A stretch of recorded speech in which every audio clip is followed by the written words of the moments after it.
Bon, salam alaikum, ñoo ngi leen di ziar bu baax a baax. Bon, je pense que vous allez bien. Bon, aujourd'hui, nous allons continuer sur le développement de notre site web qu'on avait commencé au précédent tuto. Bon, voilà, aujourd'hui, nous allons faire le footer qui comporte, bon, voilà, les contacts et autres. Bon, voilà.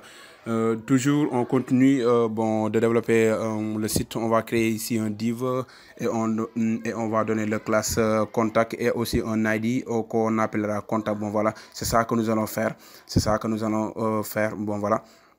Juste, on va continuer le codage.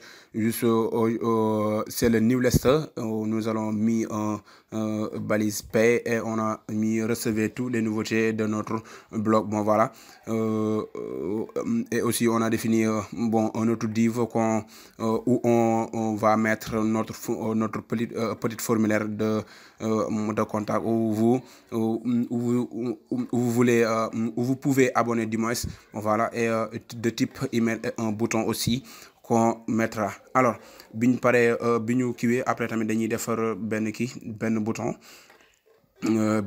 après bi ñu defaree suñ input ba pare mooy fi nga saisir sa mail bi fii nga après ñuy def benn bouton et aussi de type submit, bouton envoyé de type submit et on gis nga suñu tijjee site bi. Bon, voilà, gis ngeen ko nii dafay commencer di jël forme, mais bon appliqué gun si aussi ay règles CSS. Alors biñ defaree loolu ba pare bon dañuy continuer toujours si développement bi. Dañuy continuer toujours ak développement site bi. Bon, voilà, et on va mettre aussi ici un commentaire pour montrer que c'est la fin de notre newsletter. Bon, voilà, newsletter, c'est-à-dire maanaam benn kii bu ñuy def foofu noonu juste rek pour que abonné boo si abonné tey soo ko defee si sa site bu utilisateur bi ñëw bu abonné dafay figurer aussi si sa base de données. Bon, voilà, là on peut aussi le configurer avec un fichier PHP où on récupère là toutes les données qu'on va envoyer dans ce petit formulaire. Bon, voilà, mais puisque PHP entame commencé guñ ko, bon, voilà, dañuy defar juste rek côté front bi moom la ñuy defar noonu. Après côté back-end bi on va le faire dans nos prochains tutos. Alors ñu continuer toujours ci suñ footer bi. Après suñ paree ñu continuer tijji benn balise footer où on va donner deux classes footer et container. Voilà, et on va ouvrir un div là, voilà, et on a créé une classe container 1 juste pour éviter la ressemblance ou bien de nos classes. Bon, voilà, après ñu continuer toujours ñu tijji benn H4 ñu définir ci heure. Voilà, définir les horaires de travail. C'est juste une supposition. Bon, voilà, mais ici vous pouvez mettre tout ce que vous voulez. Mën ngeen see def loo leen soxla, ça dépend de vous et de votre job. Voilà, ok, ñu continuer première kii bi mi ngi noonu. Première bi biñ ko defaree aussi dañuy tëjwaat beneen div. lii buñ paree après dañ koy utiliser ak suñu CSS. Toujours on va continuer.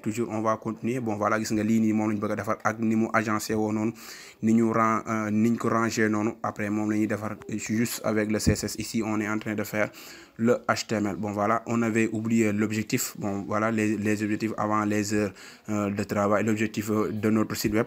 Voilà, et ici il y a des liens utiles ou bien d'autres contenus. Bon, ça dépend de vous, comme je l'ai dit tantôt. Voilà, ñu continuer toujours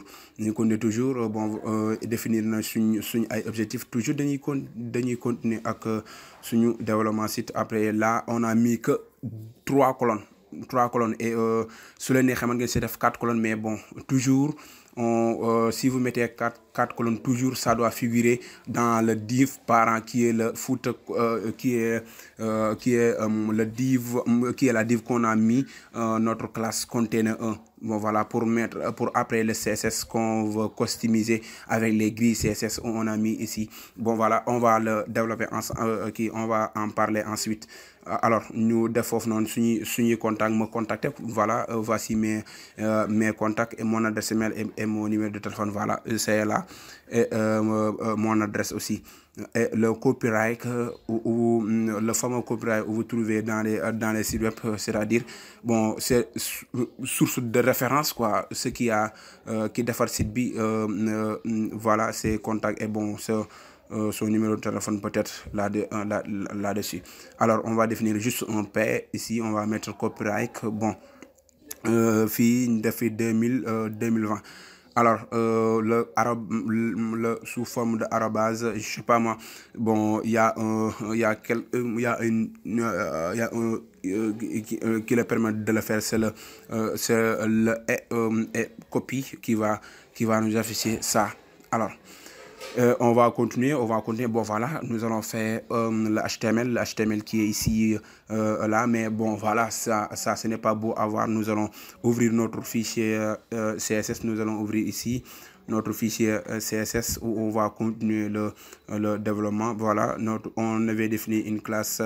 On avait défini une classe qui s'appelle contact et là on va lui donner un background qui est la couleur rouge. On a mis une couleur rouge, voilà, et la taille aussi, c'est-à-dire la hauteur, on a mis un height de 24 pixels, voilà. Et là on va prendre notre div parent qui est notre classe parent de notre footer qui est le contact box, voilà. Ici on va le mettre dans les grilles CSS comme je voulais parler tantôt. Là on va mettre display, on va le mettre en grid, et grid template column on va le mettre en deux quoi, parce que ces deux sections, la section une qui comporte bon notre titre, c'est-à-dire recevez toutes nos activités sur notre blog, et aussi la section qui comporte notre fameux newsletter qui est l'input et notre bouton qui est là. Voilà, nous l'avons sectionné en deux parties, et nous allons continuer. Bon, là le bouton est un peu le bouton n'est pas du tout clair, et là on va prendre la classe qui se trouve dans le bouton. Mais bon, avant ça on va prendre notre input et on va donner des propriétés à notre input. Alors on va le donner la taille de 200 pixels, une largeur de 200 pixels et un padding de 1 rem, c'est-à-dire dans tous les côtés, dans tous les deux côtés, et on a mis un border, un pixel solide, et on va mettre un couleur qui est la couleur white, bon voilà, white smoke. Bon, c'est un peu flou quoi. Mais bon, background, on va le mettre en transparent pour que l'arrière-plan n'aura pas de background. On a mis un transparent, c'est-à-dire rien. Alors la couleur, c'est la couleur blanche, et texte décoration on a mis non, et le border radius on va mettre 25 pixels, c'est-à-dire le border radius, c'est-à-dire la forme arrondie d'un bouton, et le outline on va mettre non. Bon, outline c'est-à-dire la ligne qui se trouve dans notre bouton, on va le mettre non, on va le désactiver quoi, c'est-à-dire non. Alors voici voici notre input qu'on vient juste de customiser avec le CSS. Alors nous allons continuer le développement, bon, dans le div input et la placeholder. Alors dans le placeholder on a mis une couleur blanche, c'est-à-dire si on écrit, bon, la couleur de nos écritures devient blanche, voilà, devient blanche. Le placeholder, c'est-à-dire moi le next bir formulaire quoi, ce qui se trouve à l'intérieur de notre formulaire. On va continuer toujours. Là on va s'attaquer à notre bouton. Alors on a pris notre classe btn qui s'appelle btn, et on va donner des propriétés à notre bouton btn. La première propriété ici, on va lui donner on va lui donner bon une couleur noire. On va lui donner une couleur noire. et le background blanc et le background blanc et le font size, c'est-à-dire la taille, 16 pixels, on va lui donner 16 pixels, voilà, c'est là, l'écriture est en noir et le background est en blanche. Alors, je pense que ça, bon, ça c'est beau à voir pour notre new list. Alors, là, on va s'attaquer à notre footer.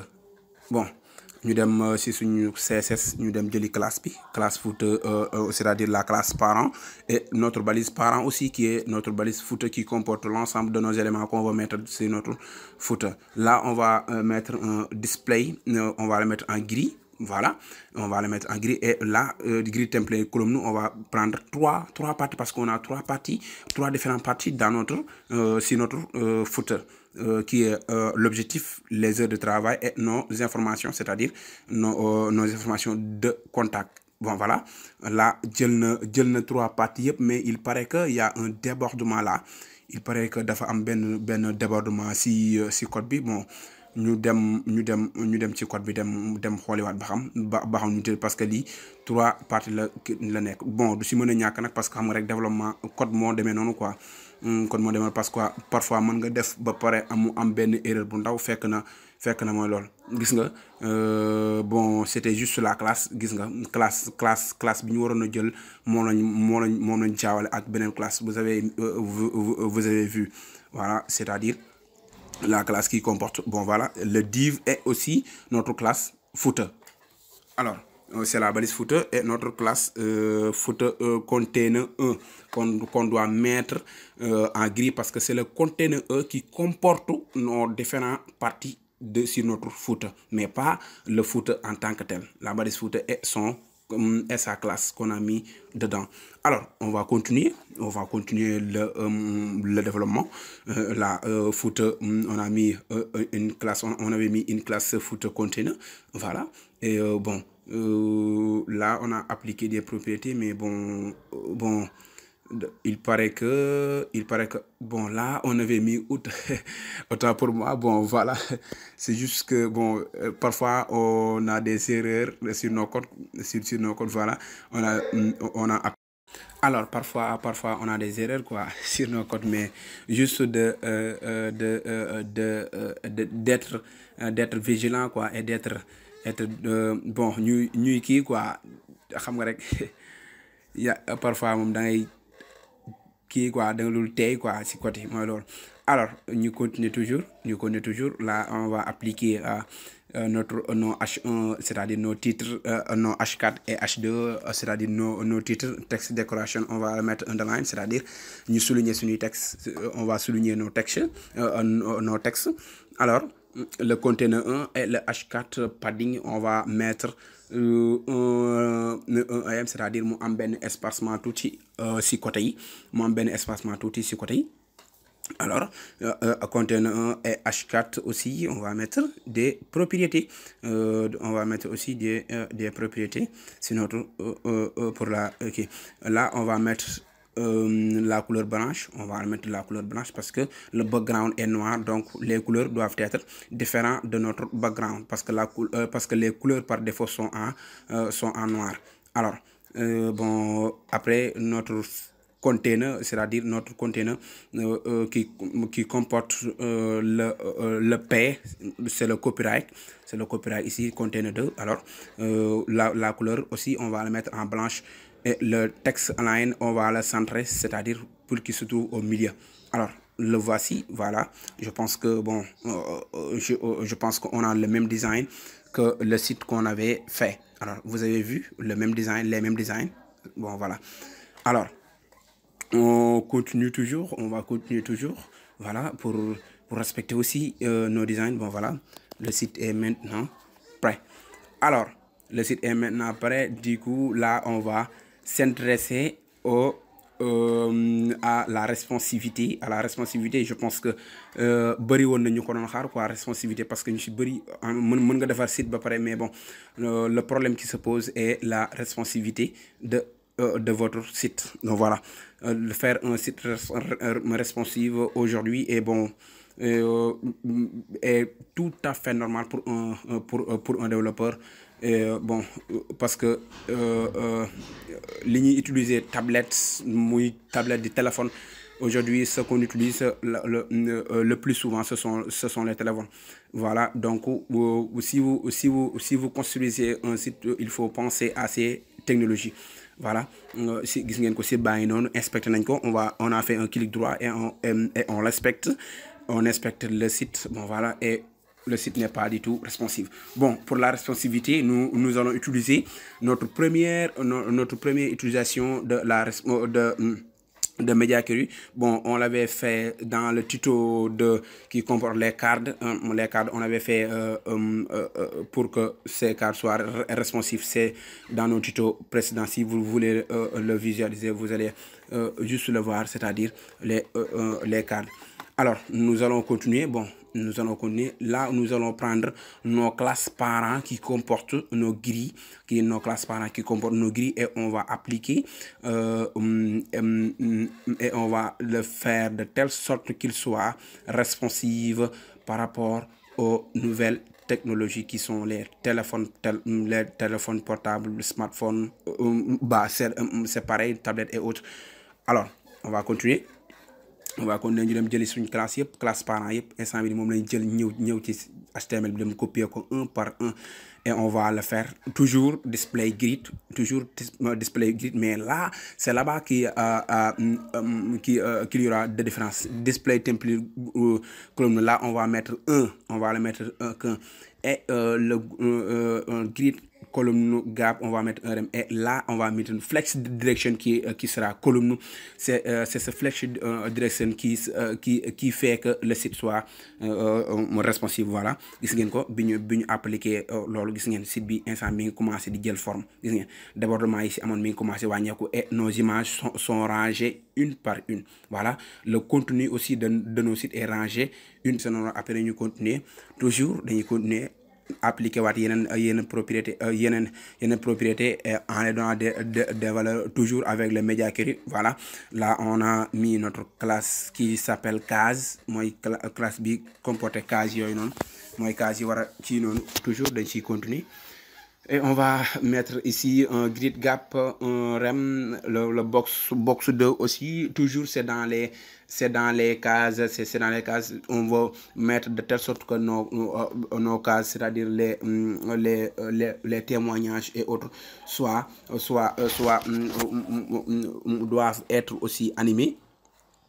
Parce que vous l'avez vu dans la présentation ou bien dans la maquette qu'on a fait. Bon, case yi daf doon am benn animation bu doon kii noonu. Après nii moom lañ def nii. Voilà, moom lañ def nii on a mis sur cette classe qui est box de animation, on a juste mis une propriété qui est une valeur, des valeurs glisse, et on a mis 7 secondes, c'est infini, c'est-à-dire ça sera infini. Alors et on va définir, et pour définir des animations en CSS, on peut utiliser les keyframes. Là on a mis 0%, mais 0%, 33%, 66% et 100%. Alors là le premier on va le mettre en 0, le deuxième moins 500, et le troisième moins 1000, et la quatrième aussi on va la mettre en 0, c'est-à-dire bu demee si côté bi bu toog ak 0 day ñëwaat beneen côté bi aussi 0, beneen côté bi moins 500, beneen côté bi aussi moins 1000.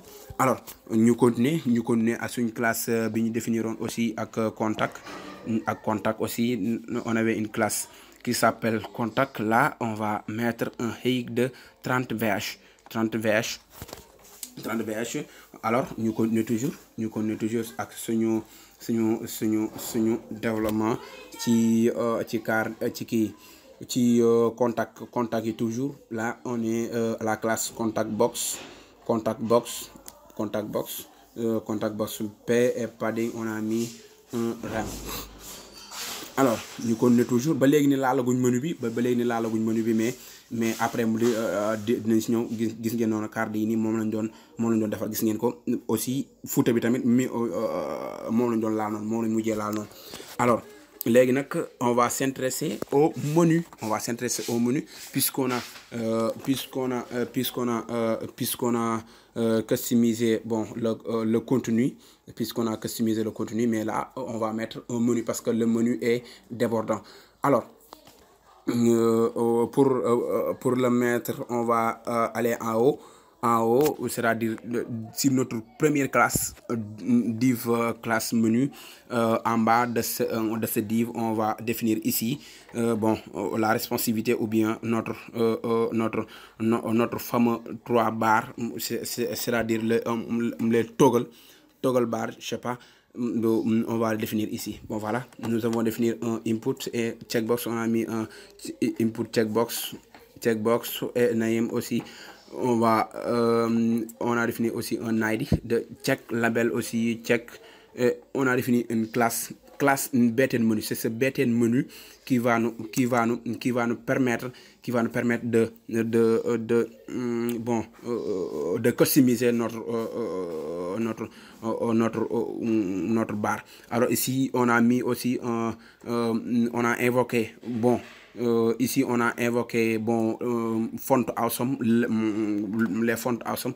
Voilà, ici on a invoqué les fonts awesome qui est la classe I, qui est la classe qui est la balise I, et dans la balise I on a défini une classe fa bar, c'est-à-dire ce qui fait appel à nos 3 barres. Mais pour l'utiliser pour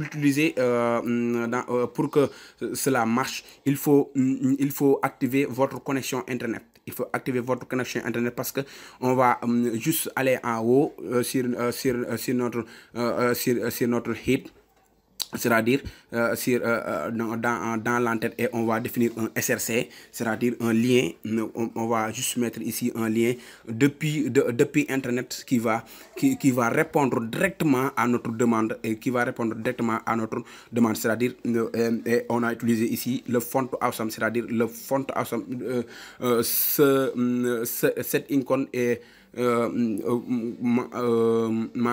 dañ koy appeler directement si site font awesome. Alors on va définir le lien exact qui mène vers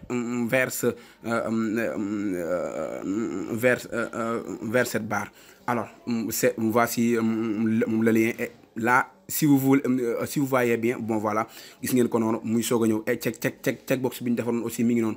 Bon voilà, mais pour avoir cela, il faut activer votre connexion internet. Il faut activer votre connexion internet parce que ici vous avez vu que le SRC c'est HTTPS, voilà, qui est un lien externe qui est un lien externe qu'on a pris depuis internet, et on va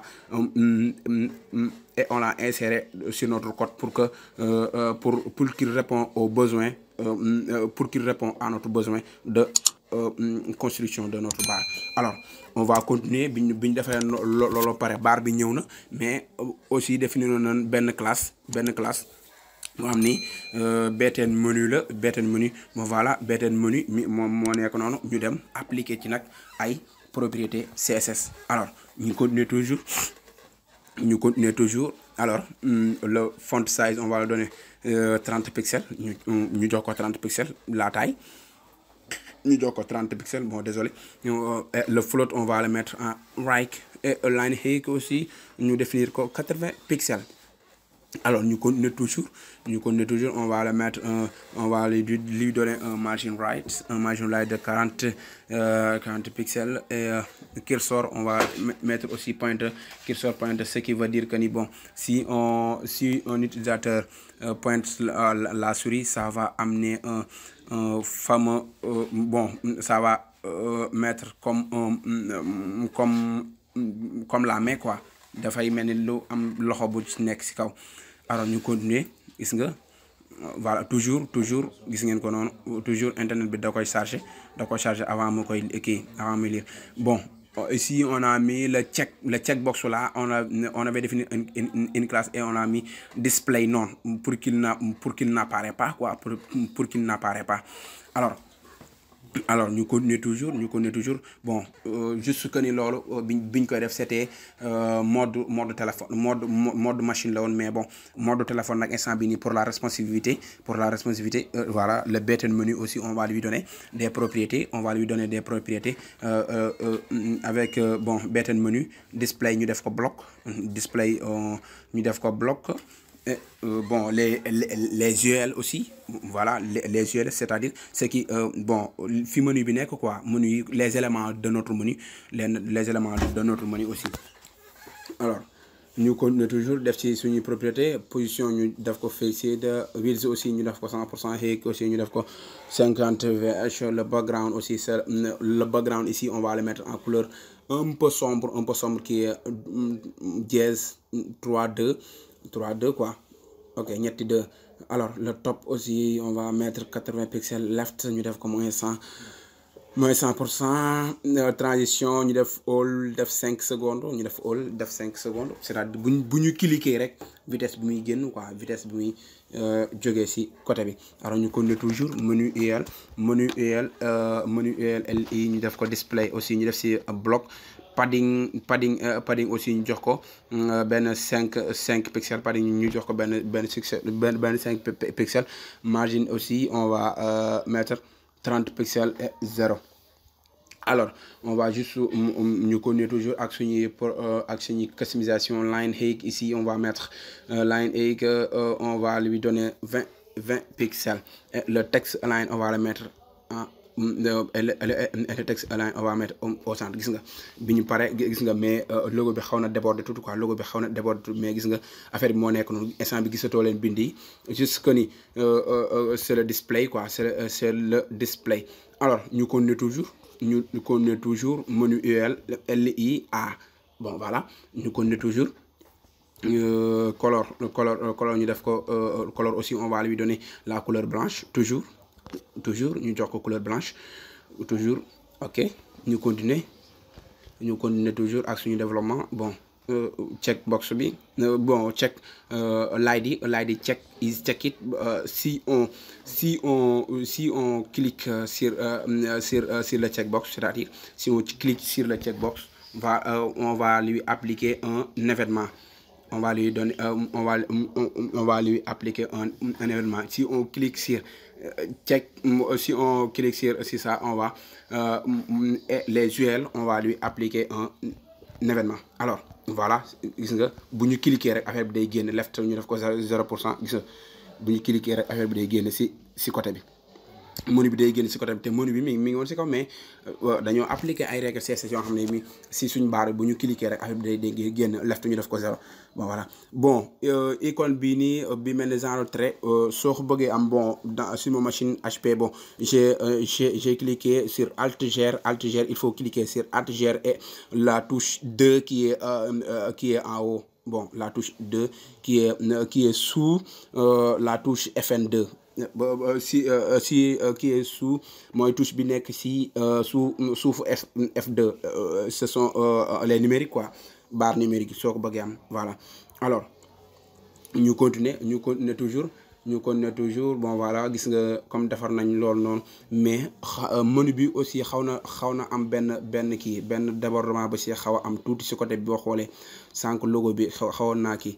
ñu continuer dem jëli classe info bi nga xam ne moom moo nekkoon suñu première classe. Bon voilà mooy type bloc boobu noonu ay les boutons et autres moo comporté kii boobu noonu. Voilà texte bii ak kii bi gis nga dañ koy wàcce tu nga xam ne bu ñu cliquer rek menu bi day apparaître correctement quoi, là on a bon mais là on va juste bon ñu dem dindi loolu parce que menu parce que logo bi dafa war a kii quoi, dafa war a nekk sur même page waru am ngay pousse ci beneen côté bi muy soog a génn. Jusque nii bon on va voir notre code dans notre BTN. On va enlever le margin right qu'on avait mis sur 40 pixels, on va l'enlever et voilà bu ñu ko enlever rek affaire bi dafay normal. Margin right bi ñu defoon 40 pixels gis nga ko enlever rek affaire bi dafa normal bu ñu cliquer ci menu bi affaire bi génn gis nga voilà c'était juste ça gis nga bu ñu cliquer affaire bi génn bu ñu cliquer affaire